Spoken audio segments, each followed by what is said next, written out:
Now.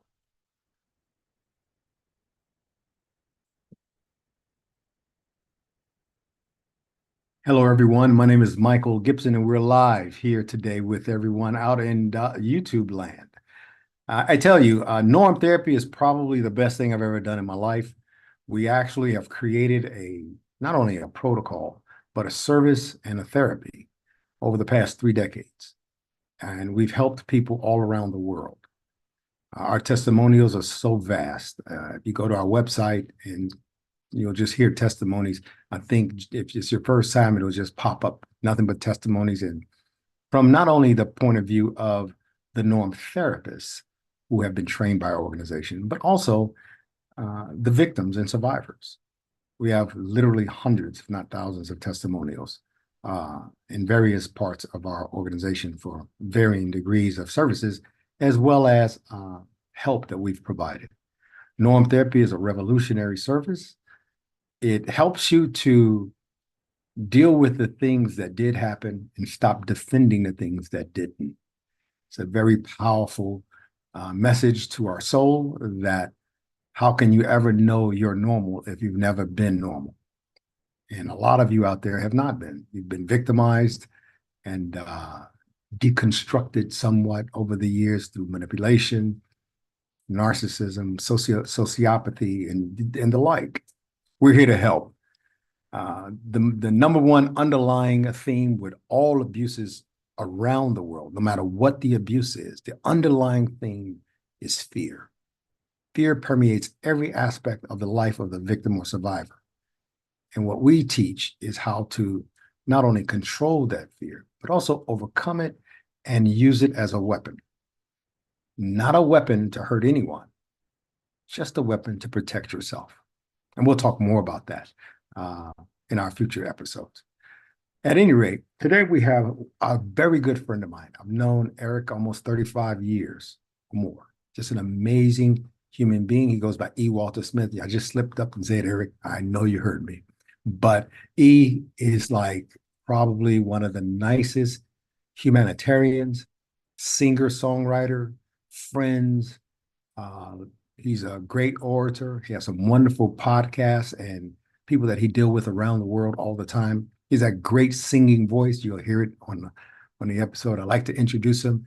He's one of my dearest friends, if not the dearest friend on the planet, Eric Smith. Please come in. E, how are you today, sir? I wish I had some intro music for you. Batman. I've got the cape hanging right here.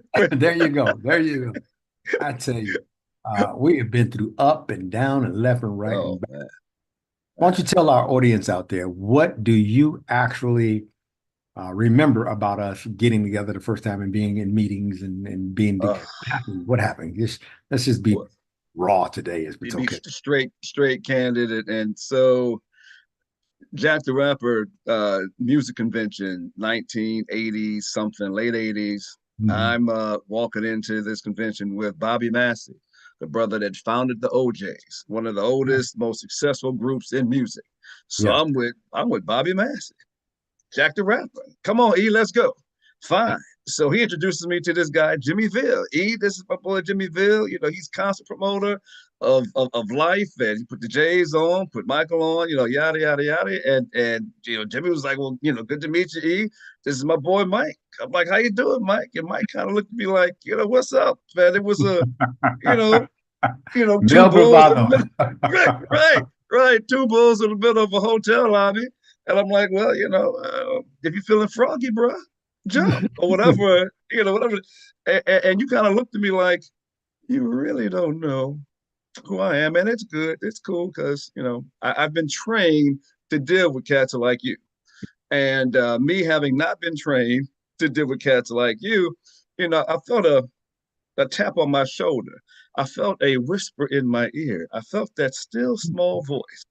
God was like, that moment. Yeah. God was like, bruh, you don't want to do this with him. You want to make him your friend. So we approached doing that, you know, and I think the real bulls in the room recognized the fact that the young bulls were trying to You know that. Yeah. Hold on, bro. You remember that? Yeah, I remember.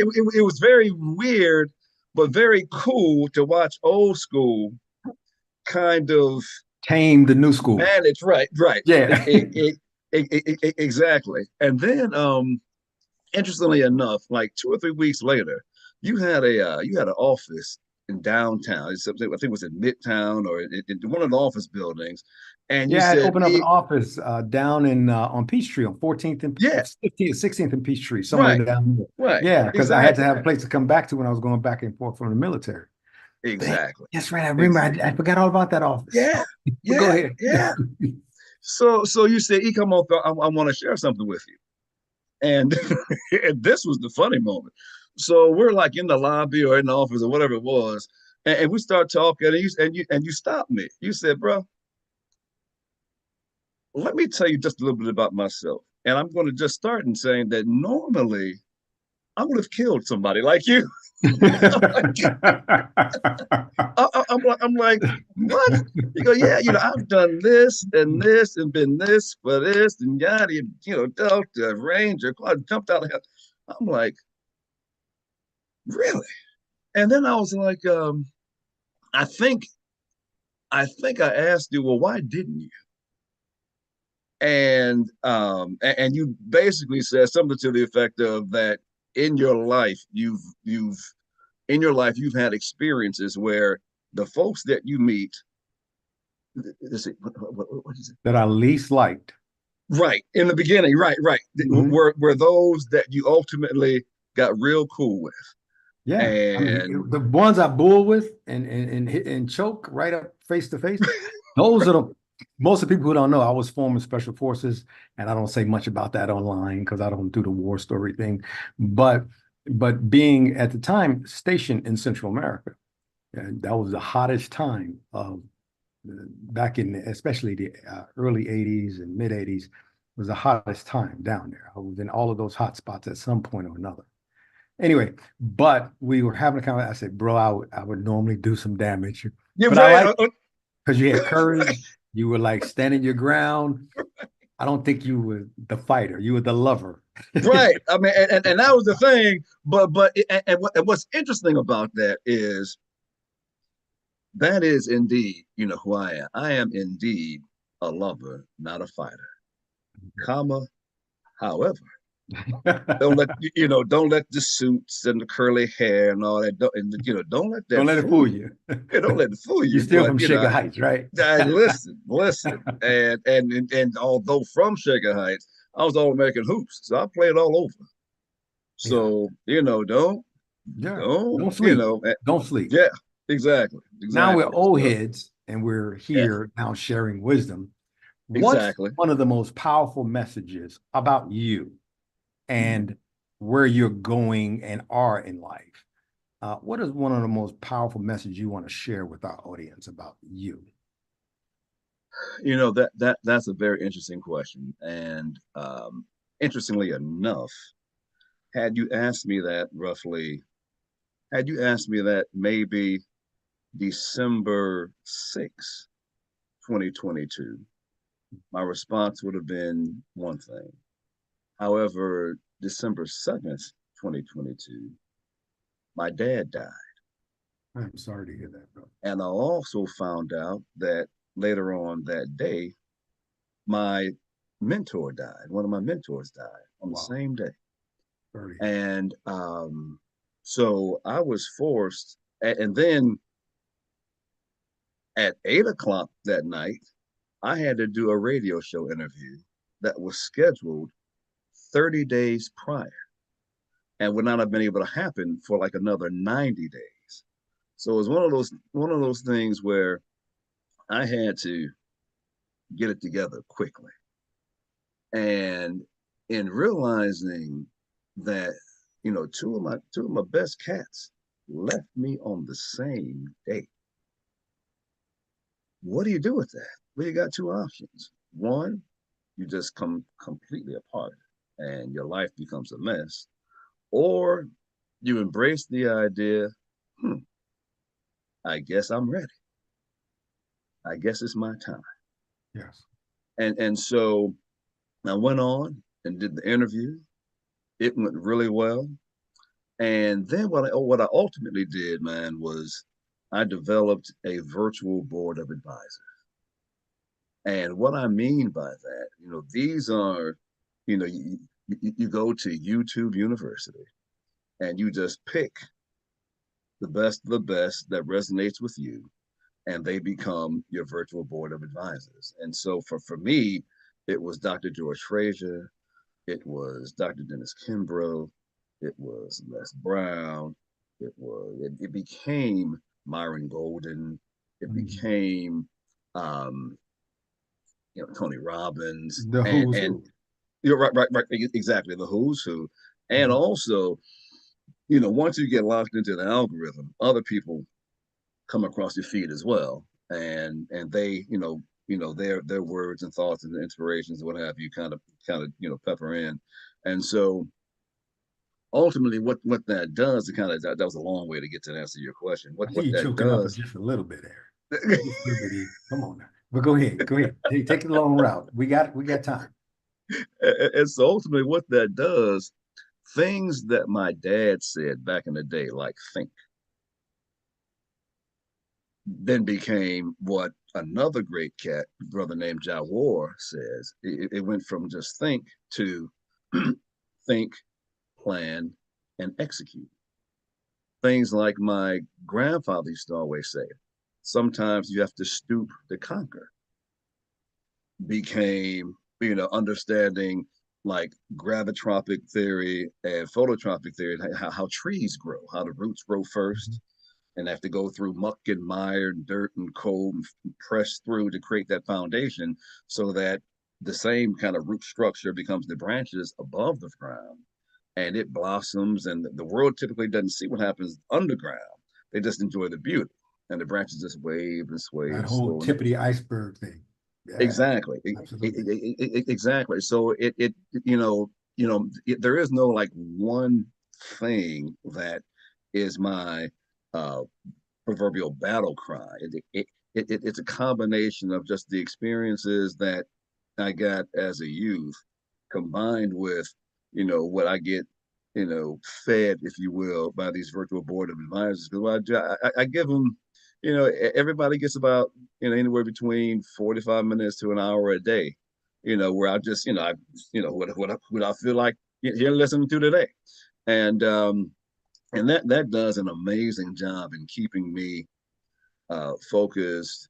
You know what it does, man? Because you'll get this, and I know this is just me and you talking. You know what? And the world will be listening. They will replay this, but go ahead. Right, right. No, no, no. What I'm saying is that there are a lot of things that you and I know that we know that we know that we know, and there's enough experiences where you get right to the finish line and something grabs you by the back of your neck. The wind starts to blow, the tsunami comes right before you cross the line. But what I found is that in so many ways, man, like in retrospect, a lot of times that no was the biggest blessing ever. Because if it had it been yes, might not have been able to handle what it was coming down the pike, or even worse, not wanting to handle Deal with what's something. coming down the pike. Oh yeah, we've been there. Done. So Yeah. yeah. So so there's that, but more importantly, it's the fact that it allows me to.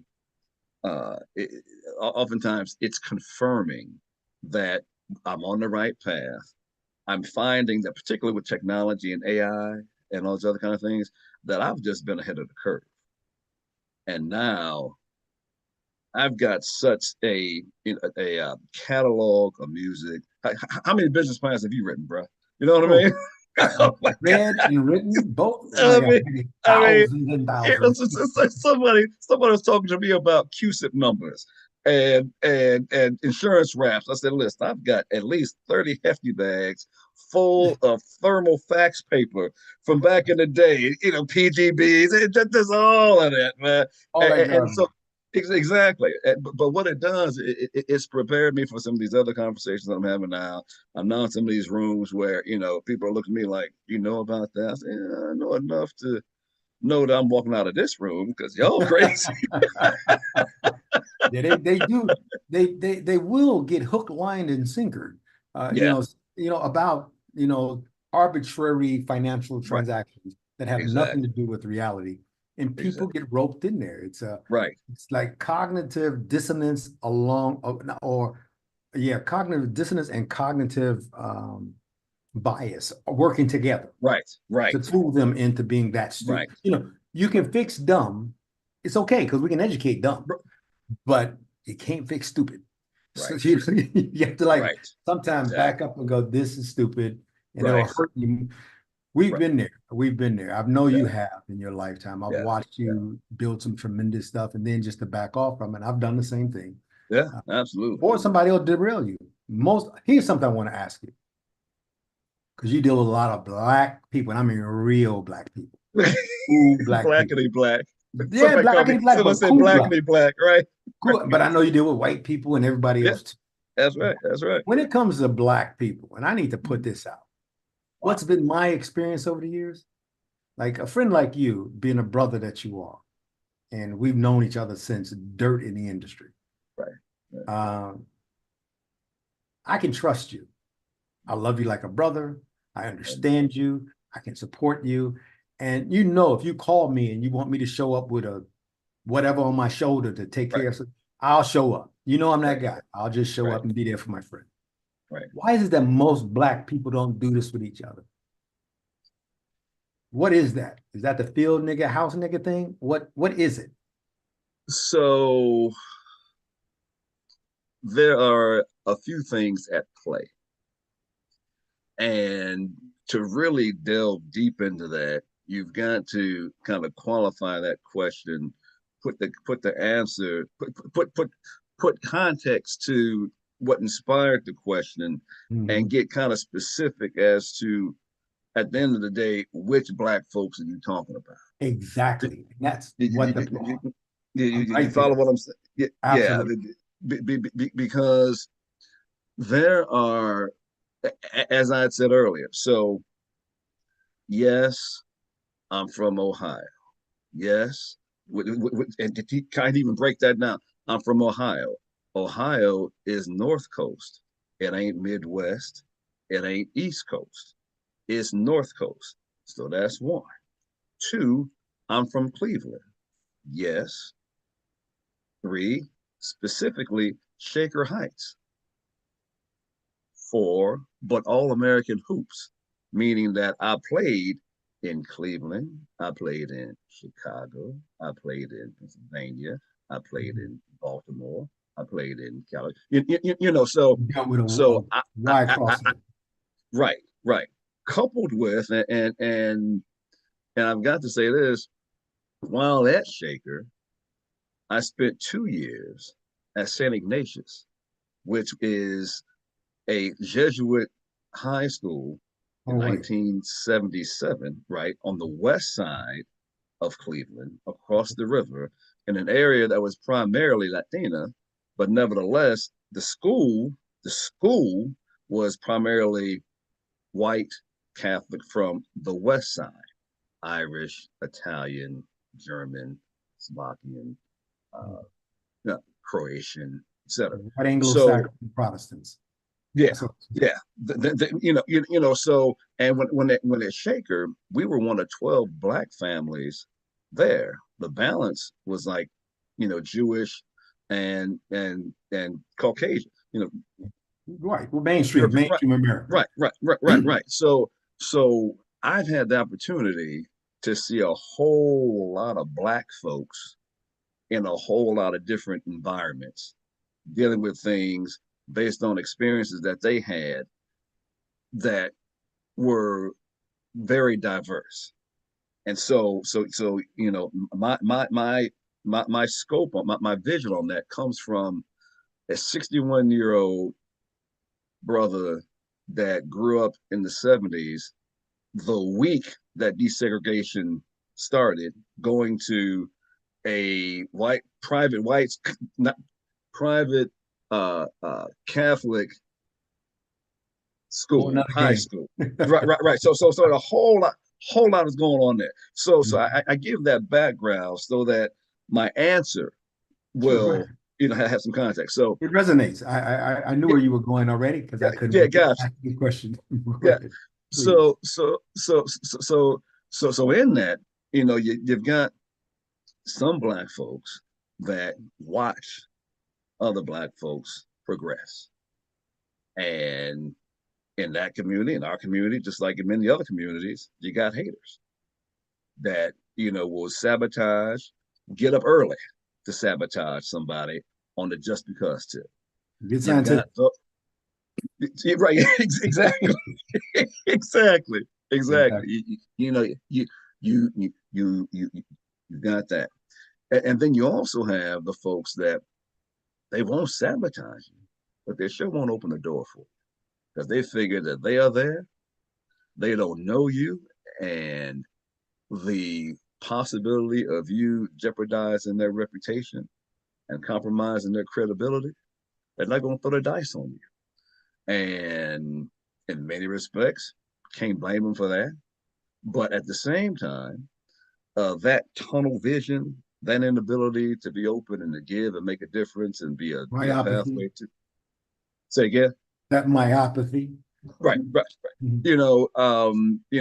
Will not will probably put them in a position where they're just simply at a ceiling and can't grow anymore because they got no other support. Because nobody else in that environment really, one, wants them there, two, doing what they can scientifically to sabotage what they're doing, and nobody has their back. And so then you've got, and I'm kind of all over the place, but not really. So then you have No, the no, you're pandemic. right there.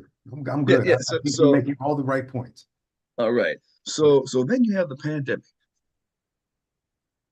And in so many ways, the pandemic, I'll say it like this. In so many ways, the pandemic was a huge blessing for a lot of people for a lot of reasons. Because for those that really, really wanted to get down, it gave them an opportunity to stand upon, if you will, a level playing field, at least for a little while. Absolutely. Because this Zoom thing became a way of life. And in that, what it did was Zoom is a function of technology, function of the internet. And then once you're on it, once you're on the internet, suddenly you go like this, and there's no telling what comes across your feed. Now, for those that took the opportunity as one where I can win and level up, you go to YouTube University. You press click here. You go to the seminars and the workshops, and you download the PDFs, and you just really better yourself. And the Immerse yourself. Yeah. bettering, you know, and the bettering of yourself is black folks bettering themselves, Asians, Latinas, homosexuals, women, men, rich, poor, whatever. I mean, you now you have this kind of this level playing field. Everybody has the same information, and then from there, you know, uh, it allows for the opportunity for the personality, the character, the integrity of people to begin to at least be introduced, not only on a black basis, but throughout the Multicultural. diversity. Right. Hmm. So in that now you've got boomers, some seniors, Gen X, Gen Z, Gen Y. I don't know all the alphabet for the generations, but I'm know, right there with but you. Gotcha. but you have this hybrid of new thought and understanding that is now at least in the air. All right, so all of that's going on, but still, there are some of those, to your earlier point, that are at the very least ignorant. Those are the ones where there's hope. Because to your point, at least if they want to be enlightened, there's a path for them from age literally from age 5 with the kids that know how to do the video games to Mhm. age 500, the cats with the wisdom and everything else, Mhm. where they can kind of garner the information that they need to move forward. The stupid folks are oftentimes the ones that initially get the play online, get the headlines and that kind of thing. And even depending on what the topic at hand is, have a long run. Where they get where they they attract like-minded folks, and they go on and do some crazy kind of things. But what what I'm seeing happening in the midst of this whole storm going on is that it's a combination of where there are still those when you call them keyboard commandos or keyboard cowards that do the Keyboard craziness. warriors, But yeah, right. Keyboard, keyboard warriors, yeah, a whole bunch of those. a whole bunch of those. But there are a lot of other ones as well that are doing well that aren't warriors. They're winners, keyboard winners, we'll call them. Where Mhm. they're aligning, they're DMing folks, they're meeting online, they're doing private chats and that kind of thing. They're part of the process and a part of the application as well. This is good. Exactly. Exactly. So I think at the end of the day, we are in a seriously palpable transitional phase where there will always be the haters, there will always be the black folks, and people of all cultures. I mean, because Yeah, I was I specifically got talking about you and I, because two brothers right, on yeah, the line right, talking. right. No, So it is different, but it ain't, but it is, most people don't and get our dynamic though. I mean, right. That's what I'm saying. they don't get it Right, from right, our right, perspective. They get it right. from their Exactly. outside perspectives. And I thought it would be good that you share, because you are being very enlightening. There's just one phrase I want to add to what you said so I can let you continue. And that is, I always tell people want to see you do well, especially in our community, but they just Mhm. don't want to see you do better than them. And that has been one of the mantras that I've lived by in my life, to maintain vigil of when I'm around my own people, because we hurt one another oftentimes. People don't know that I used to talk to, like, they don't know Dr. Joe Lowry, Yeah, was my yeah. uncle, Right, right, and right, right, people look at my loud ass and go, "You lied." That way, right, but they don't know that my aunt, Evelyn Gibson Lowry, was his wife. right. And but when I would talk to him, you know how he would answer the phone? Especially Talk with to me. black people, because he loved black people. You know how he would answer the phone when he was alive? He would say, "Do you remember?" Oh, he Did did? he say talk to me? No, Was no, he he the one that said, said no, no. It was like that, but it was something like that. You're right. He said, "Communicate." communicate? Yeah, right, right. Communicate. Right, I used to, right. I used to always fall down and laugh. And this is one of the biggest civil rights and human rights activists I think ever lived. Yeah. Quiet guy, but extremely effective, a Oh, great orator. absolutely, Martin Luther King, one of his right-hand men, just an absolutely, amazing guy. And what I absolutely. learned through family association, you knew Jimmy. Jimmy knew Yeah, everything about everybody right. from way back. And historically speaking, he could put you in context in 10 minutes about any Right. subject, probably on the planet. Absolutely, This guy was bright. absolutely, And he absolutely. was a dear friend of yours, but he was also my cousin. So it was Right. just wonderful having you around. So now we knew we had to be together, because we had Jimmy, we had all these There, other famous people there you running, go. and we had There to, you go. communicate and be cool. But one of the things he taught me, I remember him telling me this. He made it clear to me that it really didn't matter who you thought you were. That was the lesser part of you to who you think you were. What was more important was what people not thought of you, what they believed of you, because Wow. your actions were Wow. about someone believing in you, and how Yeah. you operated didn't always land on your words. It landed on your deeds and your efforts and your strengths. Even your weaknesses could play for you, but it's about what they Right. believe in you that matters more than anything else. Wow. People say to me, "So why are you doing norm therapy. You a special forces Green Beret and all this kind of Yeah. crap. And you get own businesses all over the world. You travel everywhere and la la la. Why this? And I had to think back to that to give a grand answer. And I want to let you continue what you were saying because I want to put this in context as well. And that is when I first joined Special Forces, and without going through that long story, I realized that our motto was De oppresso liber. It's Latin for free the oppressed. So from that era of my life, young teenager, turning 18, joining Special Forces, and our motto was free the oppressed. After coming from an extremely oppressive Chicago thuggery kind of situation to that. And then my whole life has pretty much been modeled business, business development, travel, deals, knowledge base, companies. Everything has always been oriented toward helping people. I know you have that same affinity. I know you have that same history. Everything I've ever known you to do has helped somebody else. So many times it's not even funny. And I want you to share that experience with us before I ask you about some of your songs that I love, by the way. Well, yeah, I think the spirit of, or at least my spirit of giving and helping and being a bridge and pouring into and at the end of the day just caring um came from watching mom and dad, man.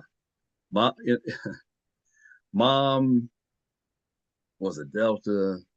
Mom and dad were on the board of Caramel. So okay, so Caramel House is the oldest black theater company in the nation. Wow. Didn't know Mom that. and dad met there. So if it wasn't for Caramel House, I wouldn't be here. Ossie Davis, Caramel House.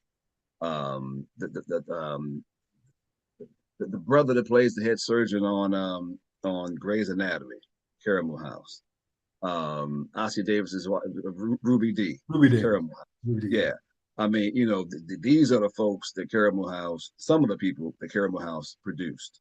The origins And of talent, of say black, again? the origins of black talent. Right. Exactly. Mhm. And it's the origins of black talent, but also the origins of you know, you got talent, then you have the arts because the arts Culturally, is a right. And in that, that in itself is storytelling and all of that, helps to plant the seed of caring because it's a community theater. So you've got to go out to the communities, you've got to the schools and all that. So that's where they met there. They ultimately got married, had me, my brother, my sister. But mhm. along the way, like I said, mom was a Delta. She was a teacher, media specialist for the school system. She taught Marsha Fudge, who heads up, urban housing for the president. Mhm. Wow. And Marsha Fudge did a special acknowledgement of her in Congress during Teachers Appreciation Week. I mean, that was mom, you know, and dad, he trailblazed the FAA. He was airman, went to the FAA, became a sector field office chief, trailblazed that, was on built houses for Habitat for Humanity, sat on the board of the Catholic Foundation, St. Vincent de Paul. I mean, you ultimately you kind of do what you see. And so at my aunts and uncles, same kind of way. So, the whole caring and giving thing that was just kind of instilled in me just by watching them do what they do. And at one time, I wanted to be a teacher, but because of how teachers are treated and because of how you can't teach like mom and my aunts used to teach, where kid having a bad day, you give them a hug. You give a kid a hug today, and you're a teacher, and You might get either a shot. parent, right? You might get shot. And so it's like I know what works, can't do what works, and there's a ton of other stuff for me to do, and so I'm doing the ton of other stuff, and the financial group where I specialize in insurance, wealth building, and legacy planning, a big part of that is the legacy planning part, which goes way beyond just dollars and cents. Dollars and cents, the money is simply a tool to allow you to do what it is that you're really trying to do. So, when I'm able to, share, these kind of ideas and give these kind of opportunities for folks to be able to do that, it allows what I do as somebody that gives access and what have you, to be able to be, executed and then hopefully duplicated. And then, of course, I think that in so many ways, yeah, I'm a cradle Catholic, sure. But as a singer, I've sung in different choirs, where they were multi-denominational, to say the least. And so, you gain access to just different kinds of religion, spirituality, ways of dealing and coping, and and the recognition that there's a higher power. My dad used to always say, he goes, listen, I don't understand these folks that don't believe in anything, because you got to believe in something. For me, the cross is my crutch, and I roll with that. And so, and dad, roll with that, and that was easy to kind of follow. Like I said, he was, Absolutely. yeah, he was a converted Catholic back when he was, I think he was 12. And so, his Catholic journey was a lot different from mine, from the standpoint that, he really made that decision to convert. Where I was a cradle Catholic, I just kind of rolled with it. And, but that foundation, that Helps. structure always gives me a point of reference to kind of come to. As I, embrace in many forms of fashion the others, because ultimately it's about the relationship more than about the religion. But in that relationship, the whole idea is to give and make somebody else's day a little bit better if you possibly can. And so, That gratification, it's been scientifically proven. As a matter of fact, we teach it in norm therapy. It's been scientifically proven that the person who's providing help to someone mhm, normally gets a lot more out of it if they do it from the heart and soul than the right, person actually receiving the gift or the help. yeah, And that's yeah, truly something. But I need to ask you one more black question before I go into the yeah. tendon. Uh, I hear the terms black and people of color and mhm. African American. Um, why does African American resonate with you or not? Wow. So it it resonates with me in a positive way, quite honestly, um, because for me it's all encompassing. You know, you do your my sister sent us our what uh, Pieces. 23 and Me, or Oh, one of okay. those. Yeah, Genealogy. Okay, yeah. yeah, right. And you know, um, there's Africa is in my DNA, you know, and so um, and I live in America, so probably I would what resonates probably a little bit more is Black man, Mhm. but I've got no problem with African American, and and because there is such a rich culture of success, and even more so, I'd say, of surviving, of being a survivor, That's of true. being, of being the best, of being the product of the best of the best of the best of the best of the best that survived all of that craziness from the transatlantic transfer. Mhm. That to not be proud of that, to not embrace that, um, is probably uh, yeah, ultimately detrimental, because you are a product of that. Product. Yes. You know what I mean? You are a product, um, and that being said, in many ways, you have everything you need. Greatness is, I think Les Brown, like, greatness is within you. It's very You are true. indeed, you are indeed a survivor and a product of survivors. And then when you begin to peel back that onion and really understand like who the people were and what they did and our history and all of Mhm. that, you're kind of doing yourself a disservice by not embracing the fact that if nothing else, if nothing else, you are African American too. Exactly. May I give you my quick take or my Yo, hypothesis? absolutely. I agree with everything you said, and it resonates with any Black person on the planet.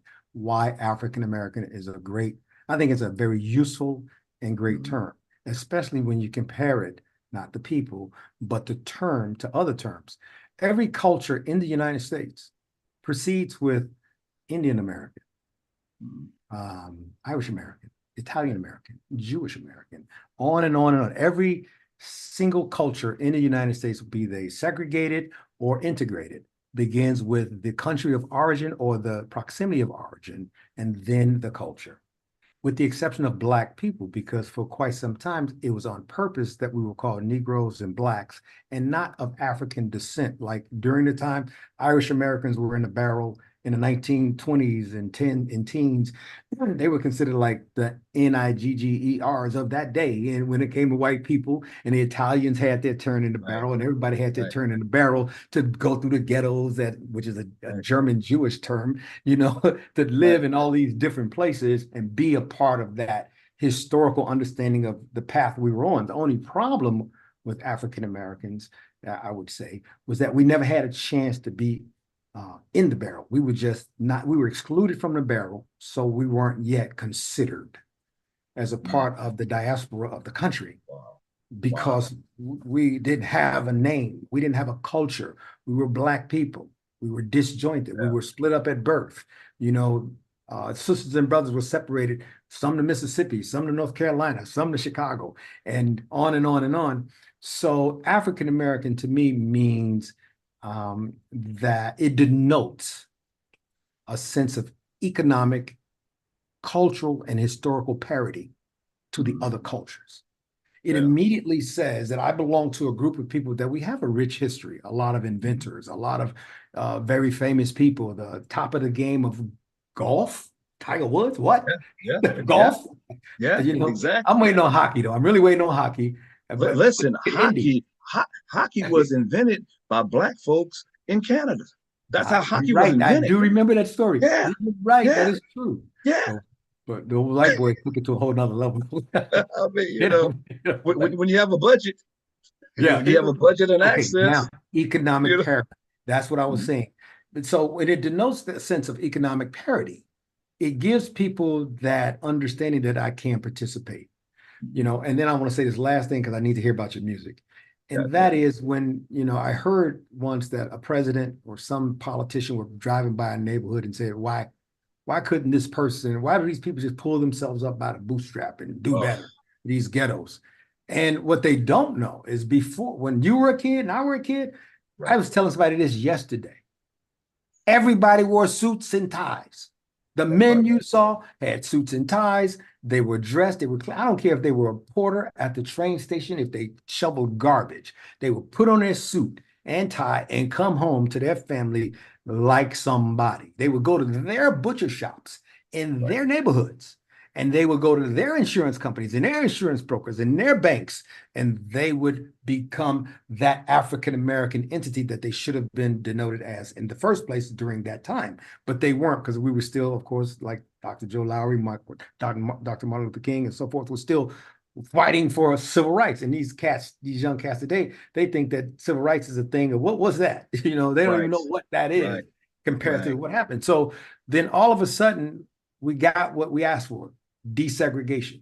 right. And that, I think, screwed up everything in the Black community in one fell swoop. I think the moment we were desegregated, it did exactly what it said it was going to do. It desegregated. It took out all the useful and educated and productive and prosperous and business and everything else out of the African American community, put it out in the mainstream America, and it left these voids, these shitholes, ghettos, It and so it it, forth it not across the country. So go ahead. it, it it not only did that, but even worse in many instances, it gave the impression that white ice is colder. And that's where the damage was done in many respects, because it gave the impression that white ice is colder than black ice, and ice is Yeah. ice. And in an effort to align with that which is better, you no longer supported, nourished, trained, exactly, etc. Those that were literally your neighbors. And so, because the second phase, if you will, of what Dr. King and your cousin was doing, and C.T. Vivian and Andy Young, because the second phase of that, which was the economic phase, basically ended the day after King spoke that was what was next. Mountaintop. That's right. Well, no, it was when he was in the day before he got shot, was when he announced, the poor people's Economic, yeah, right. right, for economic, you know, um, that is what was really the final nail, if you will, in the coffin, that killed what I think the civil rights movement would have ultimately been able to accomplish. Because I mean, you put the political play in place, you put the educational play in place, you put the banking and the money play in place, then you've got you know then you've got something very, very powerful, I think. No, no, you're um absolutely correct. you, But I'm going to you, run out of time if I don't get a chance to ask you some more questions. I apologize, but I can speak to you for hours. You and I let me know tell you, I this know would be this is fun. so, but I want to ask you about your just two songs that I'm very interested to know about. I was going to say a third one, but tell us about Tenderness real quick, so I can, because the audience has about 3 questions for you. So Okay, all right. tell us about Tenderness. Tenderness came about as a result of me dating someone that uh, had a history of being abused by boyfriends, by parents, by family, by just the world ultimately.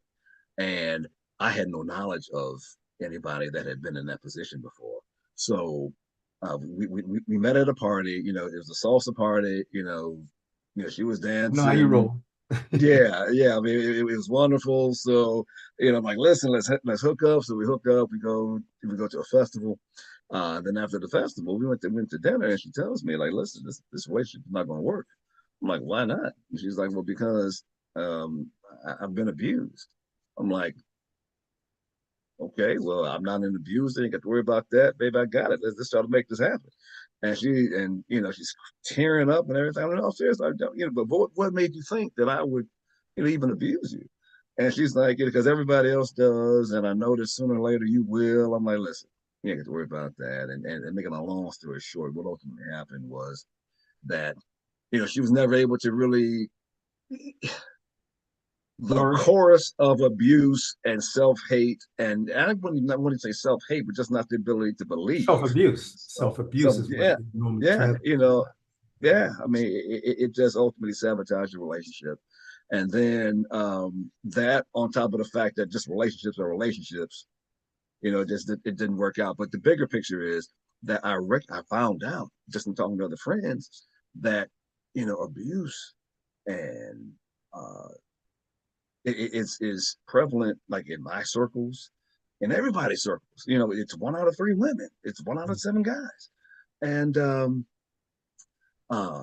so it was from that Tenderness was inspired, because it gave me an opportunity to just kind of write a song that spoke to, hopefully, inspiring those that have survived to accept love of themselves, accept love of God, and Mhm. have the strength and the courage to move forward and accept love from somebody else. So Well, that's how. where can they find your song? And say again. Where Well, can I I? was gonna say, and well, just one other quick thing, and this brother named Mike Gibson, because when I told Mike Gibson the story, he shared with me, some of his experience and what he'd seen, and it was like, and he was and Mike Gibson was a cool bruh that I knew that had seen it all and done it all and was able to add, some of his experiences to the story as well to kind of confirm that this was a good thing. Something like this needs to go out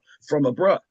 So that was, a large part of it as well, just keeping it real.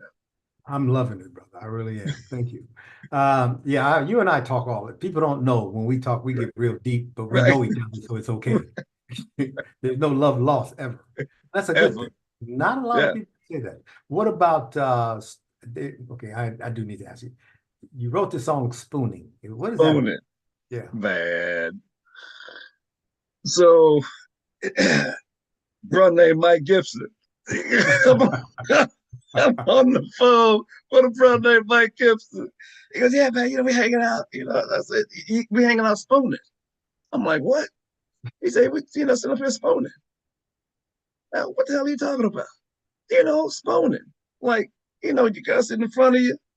I said, that's called spooning? You said, man, you lying. I know you, Mr. Love and Romance. I know you know what's. I said, bro, listen, I had never heard. I was like at least 40, 35, whatever it was.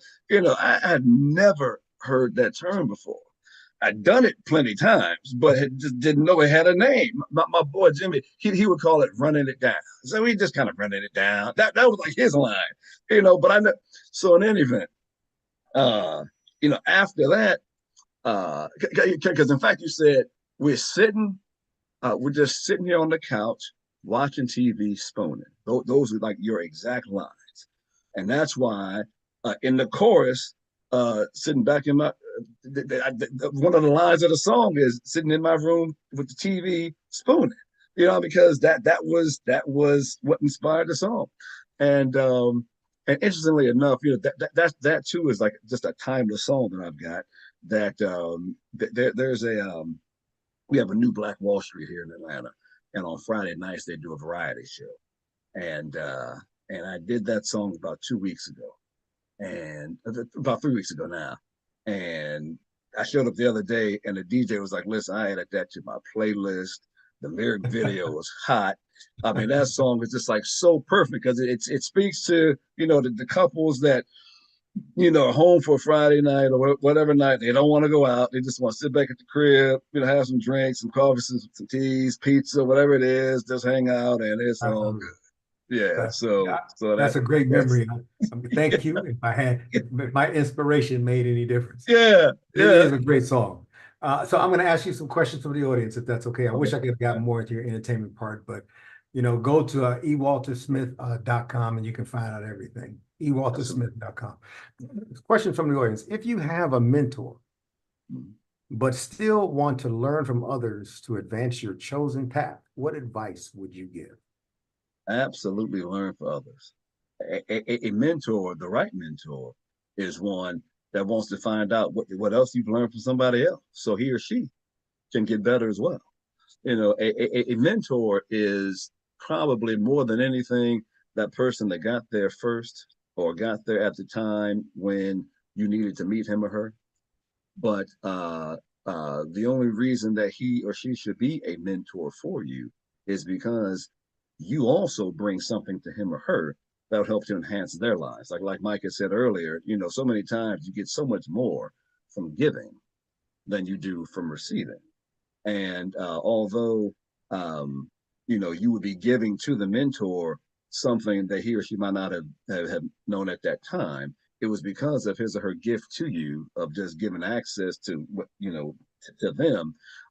That begins the exchange to make that much more beneficial for both of you. So by all means, be a sponge. Be a Absolutely. sponge. Great And answer. That was a great answer.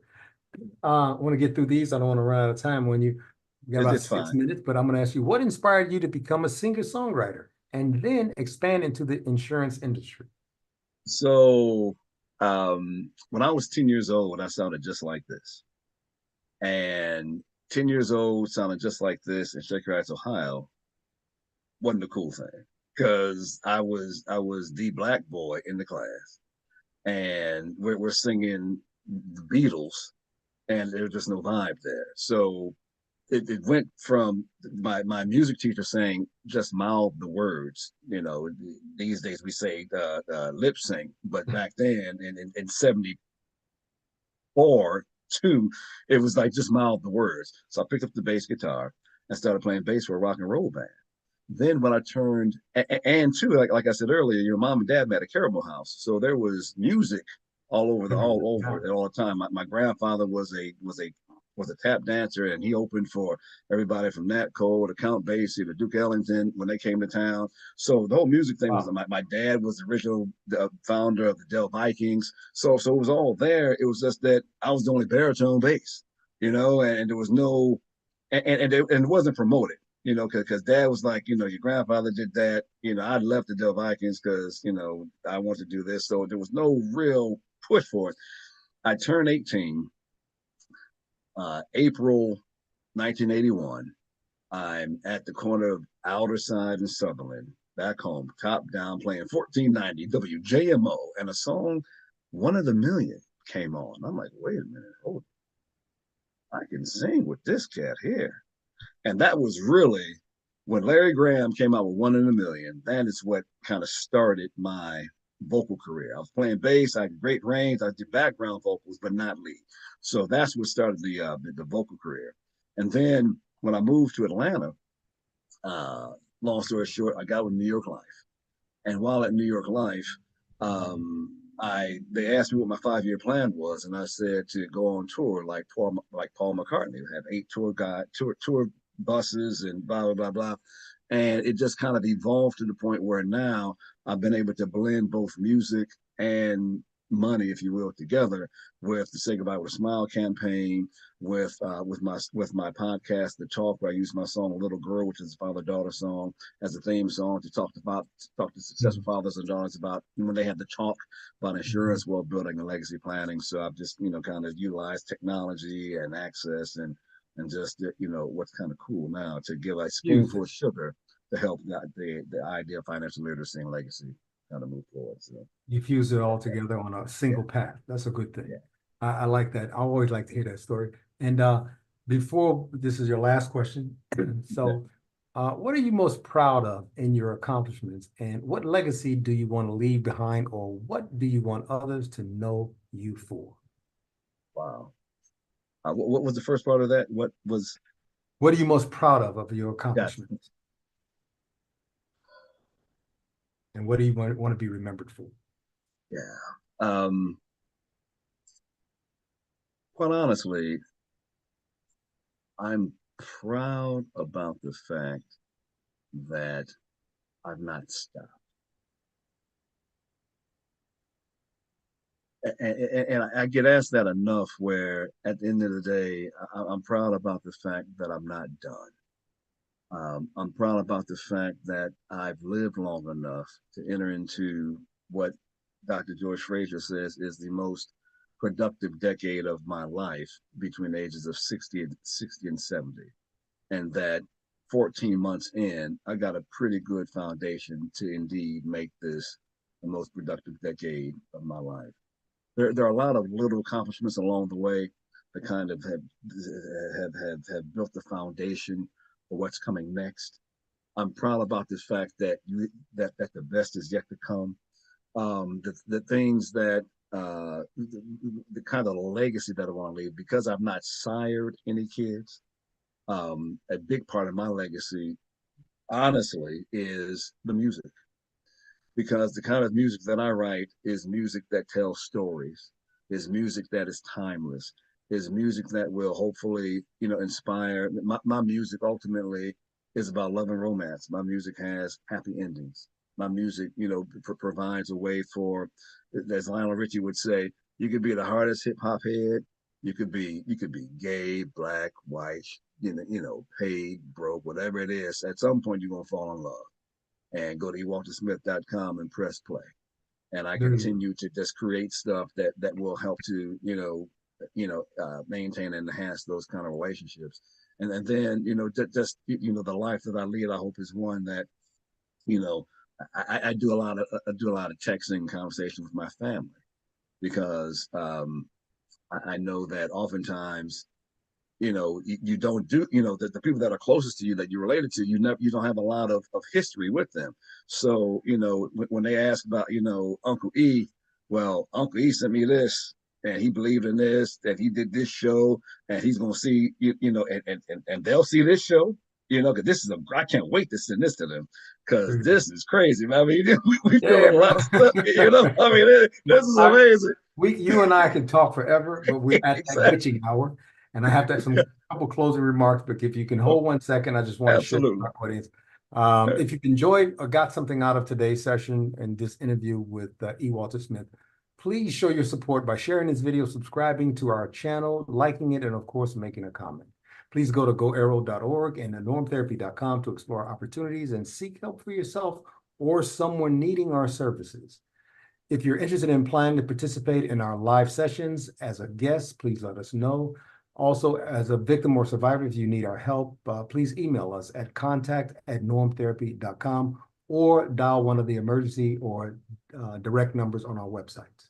Thank you for joining us, and we look forward to seeing you again Sunday, April 28th at 12 p.m. Eastern Standard Time, where we'll be interviewing Dylan Texon, NTIS Level 3 Certified Norm Therapist. He was the first male norm therapist to graduate our course.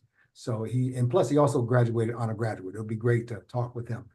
E, you're one of my dearest friends. You're an amazing human being. I love you forever. I think that Love you too, brother. I think our audience will always get something and resonate out of listening to this video again and again. Yeah. Thank you. And I look forward to talking to you soon. And I know you've got another appointment to go to, and I'm going to hold you up. Anything you want to say to our audience, and you can close us out? I just want to say, listen, the leader that you have put trust and faith in as you are trying to move forward in a new space and a new way in your life is one that is not doing it for profit, not doing it because it's the new thing to do. He's doing it from his heart. He's doing it because he's seen the life that you've lived in so many different forms and fashions, so many different parts of the world, that he's now able to wrap a big pretty bow around what's next for you. Allow him to do that. Continue to strive forward. You already have what's in you. You already have what you need within you. You just need to believe it. And he will continue to give you the tools that you can hold on to build the foundation to grow new you. All the best, everybody. Thank you, brother. That meant a lot to me. My pleasure, my man. Yeah, my pleasure. Enjoy your trip. I know you have to travel here a little bit, but I look forward to talking to you soon, brother. Absolutely. Talk sooner than later. All the best. Bye-bye. Take care. Bye-bye. Good night, everyone. Eric, you're an amazing brother.